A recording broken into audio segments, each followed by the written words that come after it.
ഇനി CPM സംസ്ഥാന സമ്മേളന വാർത്തകൾ.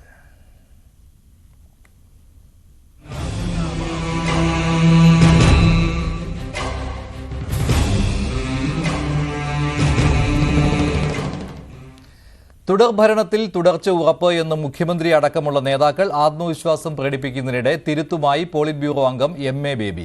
തുടർഭരണം തീരുമാനിക്കേണ്ടത് ജനങ്ങളാണെന്നും ഇപ്പോൾ അത്തരം നിലപാടുമായി മുന്നോട്ട് പോകുന്നത് മൗഢ്യമാണെന്നും MA ബേബി ന്യൂസ് 18നോട് പറഞ്ഞു.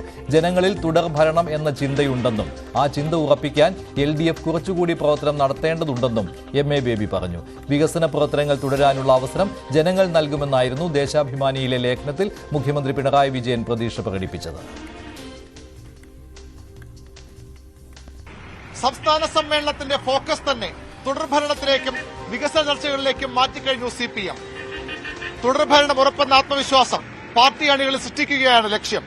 അപ്പോഴാണ് അങ്ങനെ ഉറപ്പിക്കാൻ വരട്ടെ എന്ന് MA ബേബി പറയുന്നത്. തുടർച്ചയായ മൂന്നാം ടൈം മുന്നണിക്ക് ലഭിക്കുമെന്ന് മന്ത്രിമാരും പാർട്ടി സെക്രട്ടറിയും മുഖ്യമന്ത്രിയും നേതാക്കളുമൊക്കെ ആവർത്തിച്ചു പറയുമ്പോഴാണ് അമിത ആത്മവിശ്വാസത്തിന് അപകടം MA ബേബി ചൂണ്ടിക്കാട്ടുന്നത്. അടുത്ത തെരഞ്ഞെടുപ്പിൽ ജനങ്ങൾ തീരുമാനിക്കേണ്ടതാണ് തുടർഭരണം വരണം എന്നുള്ള കാര്യം, അതോ വരാൻ പാടില്ല എന്നുള്ള കാര്യം. അപ്പൊ ജനങ്ങൾ തീരുമാനിക്കാൻ പോകുന്ന ഒരു കാര്യത്തെക്കുറിച്ച് ജനങ്ങളെ കൂടി കണക്കിലെടുത്തുകൊണ്ടുള്ള ഒരു അഭിപ്രായമാണ് ഞാൻ പറയുന്നത്. ജനങ്ങൾ അത്തരത്തിൽ ചിന്തിക്കും എന്നാണ് പ്രതീക്ഷിക്കുന്നത്. എന്ന തരത്തിൽ ചിന്തിക്കും. എന്നാൽ ആ ചിന്ത ഉറപ്പിക്കാൻ ഇടതുപക്ഷ ജനാധിപത്യ മുന്നണി ഒരുപാട് പ്രവർത്തനങ്ങൾ നടത്തേണ്ടതുണ്ട്. അത് നടത്താൻ തുടർഭരണം കിട്ടിക്കഴിഞ്ഞു എന്ന് പറഞ്ഞു പോകുന്നത് മൗഢ്യമാണ്. പ്രതിനിധി സമ്മേളനം ആരംഭിക്കുന്നതിന് തൊട്ടു മുമ്പായിരുന്നു ബേബി നിലപാട് വ്യക്തമാക്കിയത്. ജനപിന്തുണയിൽ ഉറച്ച മുന്നേറ്റമെന്ന തലക്കെട്ടിൽ ദേശാഭിമാനി എഴുതിയ ലേഖനത്തിലായിരുന്നു മുഖ്യമന്ത്രി പിണറായി വിജയൻ ഭരണ തുടർച്ചയിൽ ആത്മവിശ്വാസം പ്രകടിപ്പിച്ചത്. വികസന പ്രവർത്തനങ്ങൾ തുടരാനുള്ള അവസരം വീണ്ടും ലഭിക്കും. അക്കാര്യത്തിൽ ഞങ്ങൾക്ക് ഉറച്ച വിശ്വാസമുണ്ടെന്നും മുഖ്യമന്ത്രി പറയുന്നു. പോളിറ്റ് ബ്യൂറോ അംഗം A വിജയരാഘവനും ഇത് ആവർത്തിച്ചു.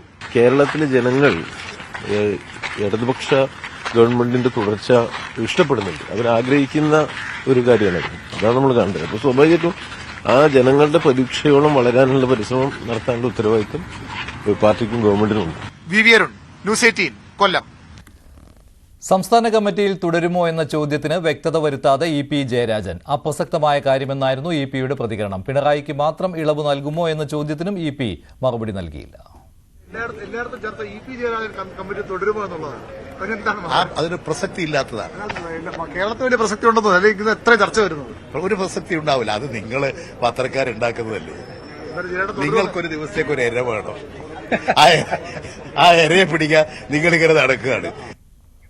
CPM സംസ്ഥാന സമ്മേളനത്തിൽ പ്രവർത്തന റിപ്പോർട്ട് സംസ്ഥാന സെക്രട്ടറി MV ഗോവിന്ദൻ അവതരിപ്പിക്കുകയാണ്. റിപ്പോർട്ടിന്മേലുള്ള ചർച്ച നാളെയാണ്. നവകേരളത്തിനുള്ള പുതുവഴികൾ എന്ന വികസന രേഖ പിണറായി വിജയൻ ഇന്ന് അവതരിപ്പിക്കും. കൊല്ലത്തെ സമ്മേളന നഗരിയിൽ AK ബാലൻ പതാക ഉയർത്തി. പ്രതിനിധി സമ്മേളനം polit bureau coordinator Prakash Karat ഉദ്ഘാടനം ചെയ്തു. കൂടുതൽ വിവരങ്ങളുമായി VV അരുൺ ചേരുകയാണ് കൊല്ലത്തെ CPM സംസ്ഥാന സമ്മേളന നഗരിയിൽ നിന്ന്.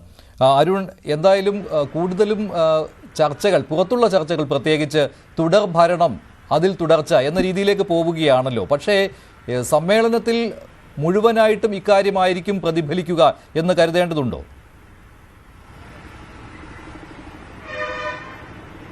അങ്ങനെ കരുതാനാകില്ല. കാരണം ഏറ്റവും പ്രധാനപ്പെട്ടത് രാഷ്ട്രീയ സംഘടനാ റിപ്പോർട്ട് തന്നെയാണ്. സംഘടനാപരമായി CPMന് അത് അല്പസമയത്തിനകം സംസ്ഥാന സെക്രട്ടറി MV ഗോവിന്ദൻ അവതരിപ്പിക്കും. അതിൽ ഇന്ന് ഗ്രൂപ്പ് ചർച്ചയുണ്ടാകും. നാളെ അതിൽ പൊതുചർച്ചയും നടക്കും. എല്ലാ ജില്ലകളിൽ നിന്നുള്ള പ്രതിനിധികൾ സമ്മേളനത്തിൽ നാളത്തെ ഒരു ദിവസം മുഴുവൻ ഈ പൊതുചർച്ചയ്ക്കായാണ് മാറ്റിവെക്കുന്നത്. ഇന്ന് ഉച്ചയ്ക്ക് ശേഷം സംസ്ഥാന സെക്രട്ടറി MV ഗോവിന്ദൻ റിപ്പോർട്ട് അവതരിപ്പിച്ച ശേഷം മുഖ്യമന്ത്രി പിണറായി വിജയൻ നവകേരളത്തിലേക്കുള്ള പുതുവഴികളെന്ന വികസന രേഖ അവതരിപ്പിക്കും. അതാണ് ഇപ്പോൾ ഏറ്റവും അധികം ചർച്ചയായിക്കൊണ്ടിരിക്കുന്ന ഒരു കാര്യം. അടുത്ത 5 വർഷം കേരളം എങ്ങനെ മുന്നോട്ട് പോകണം, അവിടെയാണ് ഈ 5 വർഷം CPM തന്നെ തുടർന്നും ഭരിക്കുമെന്ന് നേതാക്കൾ ഉറപ്പിക്കുന്നത്.